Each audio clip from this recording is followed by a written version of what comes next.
আমি এখন মাননীয় সংসদ সদস্য মাওলানা দেলোয়ার হোসেন সাইদী সাহেবকে বক্তব্য রাখার জন্য অনুরোধ জানাচ্ছি। নাহমাদুহু ওয়া নুসাল্লি আলা রাসূলিহিল কারীম ওয়া আলা আলিহি ওয়া আসহাবিহি আজমাইন। আউযু বিল্লাহি মিনাশ শাইতানির রাজীম। বিসমিল্লাহির রহমানির রহিম।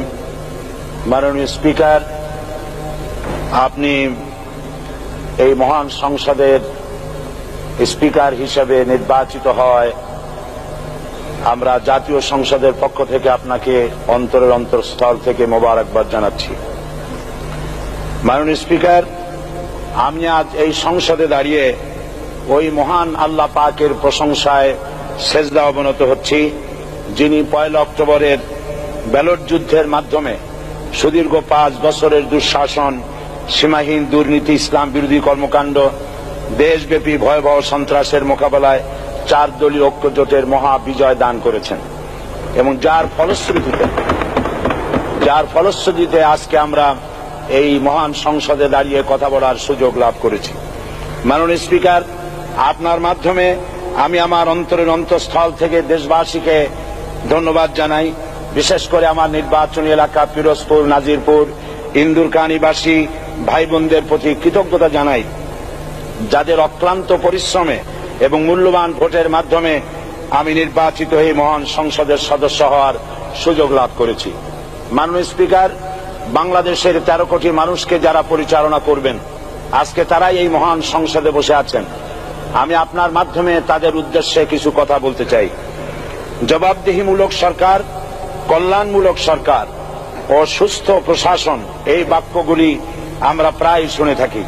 এই বাক্যগুলির অর্থ সরকার স্বৈরাচার নয়, বরং জনগণের কল্যাণে জনগণ নিকট দায়বদ্ধ সরকার, যা আব্রাহাম লিঙ্কনের ভাষায় by the people, for the people, of the people.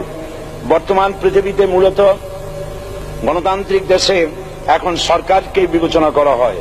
এরূপ সরকারের জনগণের সার্বভৌম ক্ষমতার উৎস হিসেবে বিবেচনা করা হয়, অর্থাৎ সংখ্যাগরিষ্ঠ প্রতিনিধিদের প্রণীত আইনই হল আইন এবং নির্বাচিত হবার পর সরকার হয়ে পড়েন সমগ্র জনগণের, আর বিরোধী দল হয় ছায়া সরকার। মাননীয় স্পিকার, সরকারকে সঠিক পথে পরিচালনার জন্য বিরোধী দলকে অপরিহার্য বিবেচনা করা হয়। বর্তমান গণতান্ত্রিক চেতনা বেশি পুরনো নয়, মানুষ মূলত রাজতান্ত্রিক স্বৈর শাসনের সাথেই বেশি পরিচিত।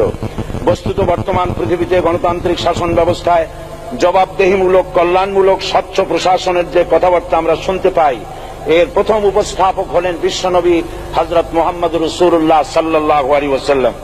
বর্তমান গণতান্ত্রিক ব্যবস্থাপনার সাথে ইসলামের মূল পার্থক্য হল সার্বভৌমত্বের ধারণা নিয়ে। ইসলামের দৃষ্টিতে সার্বভৌমত্বের মালিক জনগণ নয়, মালিক হলেন আল্লাহ রাব্বুল আলামিন। কিন্তু সরকার গঠন ও পরিচালনা জনগণের ইচ্ছার ভিত্তিতে হতে হবে। জনগণের ইচ্ছার বিরুদ্ধে ক্ষমতায় থাকার অধিকার ইসলামের স্বীকৃত নয়। মাননীয় স্পিকার, সাধারণত লক্ষ্য করা যায় সরকার, সরকারি কর্মকর্তা ও কর্মচারীবৃন্দ জনগণের উপর নানাভাবে জুলুম, নির্যাতন বা শোষণ করে থাকে। জনগণের খাদেম না হয়ে তারা হয়ে পড়েন জনগণের প্রভু। তারা জনগণের সম্পদকে তসরুপ করে। এই অবস্থা থেকে মুক্ত করার জন্য রাসূল করিম সাল্লাল্লাহু আলাইহি ওয়াসাল্লাম সরকারি কর্মকর্তা ও কর্মচারীদের মধ্যে তীব্র দায়িত্ব অনুভূতি জাগ্রত করে তিনি বলেন, ঘুষ দাতা ও গৃহীতা উভয় জাহান্নামী। নবী করিম সাল্লাল্লাহু আলাইহি ওয়াসাল্লাম আরো বলেছেন, আমরা যদি কাউকে কোনো রাষ্ট্রীয় দায়িত্ব প্রদান করি, তখন সেই ব্যক্তি তার ব্যক্তিগত কাজ যতটা নিষ্ঠা ও আন্তরিকতার সাথে পালন করে, রাষ্ট্রীয় দায়িত্ব যদি সেভাবে পালন না করে, তবে কিয়ামতের দিন তাকে উল্টো করে জাহান্নামে নিক্ষেপ করা হবে। রাষ্ট্রীয় সম্পদ তসরুপের ব্যাপারে কঠোর হুঁশিয়ারি উচ্চারণ করে বিশ্বনবী মুহাম্মদ রাসূলুল্লাহ সাল্লাল্লাহু আলাইহি ওয়াসাল্লাম বলেছেন, রাষ্ট্রীয় দায়িত্ব পালনকারী কেউ যদি 1 টুকরা সুতা বা তার চেয়েও ক্ষুদ্র কোনো জিনিস খেয়ানত করে, তবে কিয়ামতের দিন খেয়ানতের বোঝা মাথায় করে তাকে উঠতে হবে। মাননীয় স্পিকার, আল্লাহ রসুল যে সরকার ব্যবস্থা প্রতিষ্ঠা করেছিলেন, তা সত্যিকার অর্থে ছিল জনকল্যাণমূলক সরকার। তার সরকারে দায়িত্ব পালনকারী ব্যক্তিবর্গের মধ্যে চরম দায়িত্ব অনুভূতি জাগ্রত করে দেওয়া হয়েছিল। এটা সম্ভব হয়েছিল কেবলমাত্র আখিরাতের তীব্র বিশ্বাস ও মহান আল্লাহর দরবারে জবাবদিহিতার অনুভূতির মাধ্যমে। মানুষের নিকট জবাবদিহিতা পাশ কাটিয়ে যাওয়া যায়, কিন্তু আল্লাহর নিকট জবাবদিহিতা পাশ কাটানোর কোনো সুযোগ নেই। মাননীয় স্পিকার, নবী করিম সাল্লাল্লাহু আলাইহি সাল্লামের সরকার ব্যবস্থাপনায় সবাই যেমন আইনের দৃষ্টিতে সমান অধিকার ভোগ করেছে, ঠিক তেমনি ভাবে রাষ্ট্রের নাগরিক হিসাবে সবারই মৌলিক চাহিদাসমূহ পূরণ হয়েছে। ঋণগ্রস্ত এতিম অসহায় জনগণ রাষ্ট্রীয় তহবিল থেকে সহযোগিতা লাভ করেছে। মূলত এটা জনকল্যাণমূলক সরকারের ধারণা বিশ্ববাসী তখনই প্রথম অবলোকন করে। মাননীয় স্পিকার, নবী করিম সাল্লাল্লাহু আলাইহি সাল্লাম সরকারি কর্মকর্তাদের বিরুদ্ধে কোনো অভিযোগ পেলে তখনই ব্যবস্থা গ্রহণ করতেন। আইনের চোখে সবাই সমান এবং এ কারণেই শাসকদের আত্মীয় স্বজন কারো পক্ষে সম্ভব ছিল না জনগণের উপরে জুলুম করা। খলিফা ওমর রাদিয়াল্লাহু তাআলা আনহুর এক ছেলে অপরাধী প্রমাণিত হলে সে দণ্ডভোগ থেকে রেহাই পায়নি, এমনকি এতে তার মৃত্যুদণ্ড হয়েছিল। আবার খলিফা নিজেকে আইনের ঊর্ধ্বে মনে করতেন না, তাই বর্ম চুরির ঘটনা আলী রাদিয়াল্লাহু তাআলা আনহু কাজীর দরবারে সাধারণ ফরিয়াদির মতো উপস্থিত হন।